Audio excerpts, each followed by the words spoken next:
Hello po mga kababayan, good evening, good morning, good afternoon kung saan man kayo ngayon. So ngayon po meron po tayong reaksyonan mga kababayan na patungkol nga po dito sa nangyari ngayong baha din sa may Mindoro. So mga kababayan, ang nakarating kasi sa balita according dito sa ABS-CBN News, mga kababayan, ang nakalagay po kasi dito ay si DPWH Mimaropa Regional Director reassigned amid flood control probe. So mga kababayan, according po kasi dito sa Department of Public Works and Highway kay Secretary Manuel Bunuan na inilipat daw si Engineer Gerald Pacanan to the agency central office amid an ongoing investigation into alleged irregular and substandard flood control project particularly in Oriental Mindoro. So mga kababayan, ito po yun. May pinapakita kasi sila dito mga kababayan na substandard daw itong mga flood control na to sa Oriental Mindoro. Kaya ngayon si District Engineer, si Mimaropa District Engineer, pangalan dito Gerald Pacanan, ay inilipat nga ni Secretary Bunuan nung hindi pa siya nag-resign.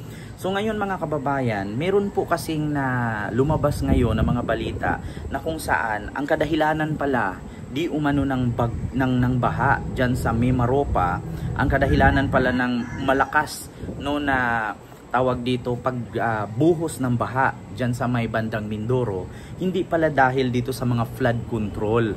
At mismo mga kababayan, inamin ni Secretary Bunuan na wala daw kasalanan at wala daw di umanong ghost project si Pacanan, si Gerald Pacanan or District Engineer Gerald Pacanan ng Mimaropa.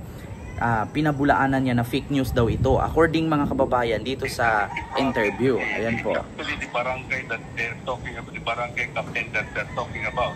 Now I have been given the report. Kung sinasabing na post project sila hindi ko totoo yan. I think there was just a little miscommunication where the locations are. Kasi ang sinasabi yata nila, wala silang nakita doon sa may sitio, yung sitio DK na sinasabi nila. But I think it's in barangay, in barangay Apitong naman po. Barangay Apitong. Okay, you're saying that projects do exist, but so wala po mga kababayan na flood control project na sinasabi nilang ghost na kay Gerald Pacanan. So mga kababayan, hindi pala totoo. So ang katotohanan pala mga kababayan ng pagkaroon ng malakas na baha dyan at kung bakit hindi masugpo-sugpo ang baha dyan, hindi po kadahilanan sa mga flood control, hindi din po kadahilanan sa mga flood control project. Kung di mga kababayan, ang kadahilanan pala ng baha dyan sa Mindoro ay dahil pala dyan sa sand mining ni Governor. Si Governor Dolor pala mga kababayan ang may kasalanan ng pagkakaroon ng baha dyan sa Mindoro na kung saan ito po'y binulgar po ni Congressman wait lang mga kababayan, ay pakita ko sa inyo. Ang kadahilanan pala ng paglakas ng baha dyan sa Mindoro ay kaugnay pala dito sa nangyayaring sand mining ni Governor Dolor na kung saan dinidredging daw itong mga buhangin at ibinibenta daw ito. Nako mga kababayan.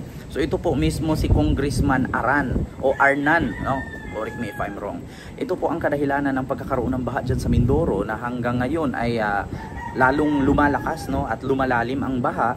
Kasi according po dito kay Congressman Arnan, ng anti-mining advocate, sino ang may kasalanan sa pagbaha dyan sa Mindoro? Ang may kasalanan daw dyan ay ang sand mining ni Governor Dolor. So ito po. Yung dredging or desilting ng ilog ay dapat na bahagi lang yan ng isang flood control program. Pero kung yung dredging ay gagawin para minahin ang buhangin sa dagat, lalo yung sa dalampasigan, ibang usapan na yun.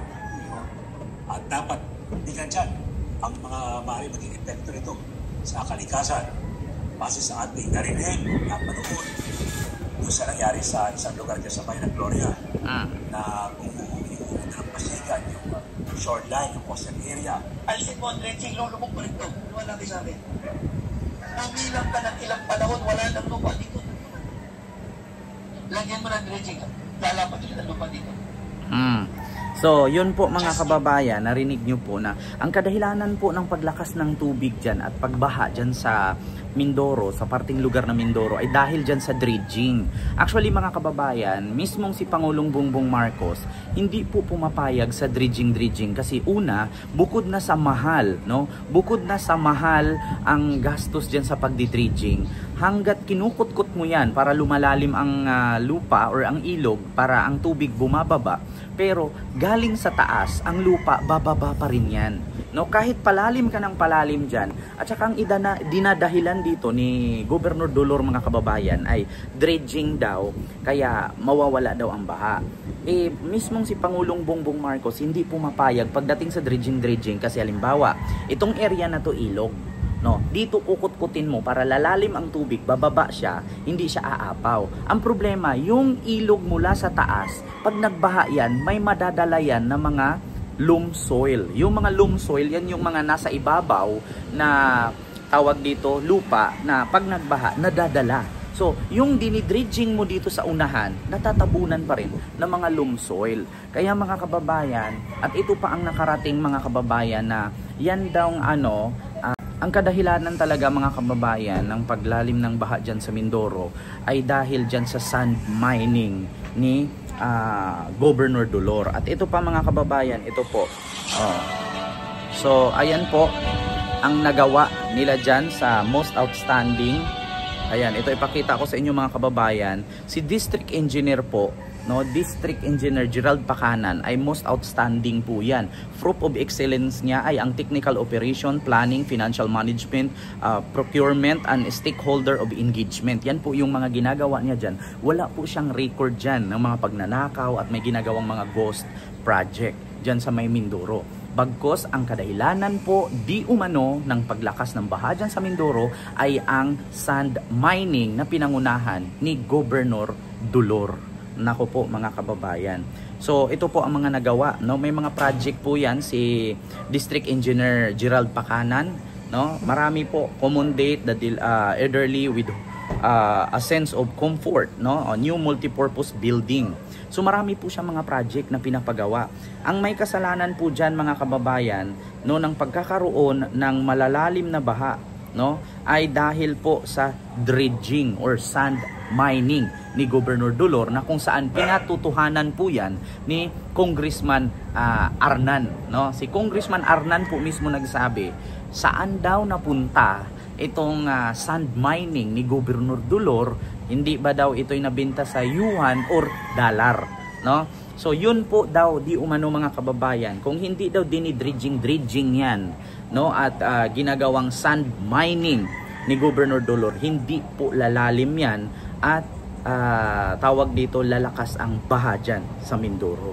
So hindi po nandahil sa ghost project, kasi mismong si Secretary Bunuan ng DPWH sinabi niya po na walang katotohanan yung issue nila patungkol kay District Engineer ng Mimaropa na si Engineer Gerald Pacanan. So wala pong nangyaring flood control project na ghost, wala pong ganun. So yun lamang po mga kababayan. So ang kadahilanan pala dyan, pwede nyo pong imbestigahan yung sand mining ni Governor Dolor. Nako po, ang daming nadadamay mula kay ang Congressman Arnan at kay Gerald Pacanan ng District Engineer ng Mimaropa na pagbibintangan. Yun pala ang may kadahilanan ng paglalim ng tubig dyan at paglakas ng baha ay ang dredging na sand mining ni Governor Dolor. According po yan kay Congressman Arnan.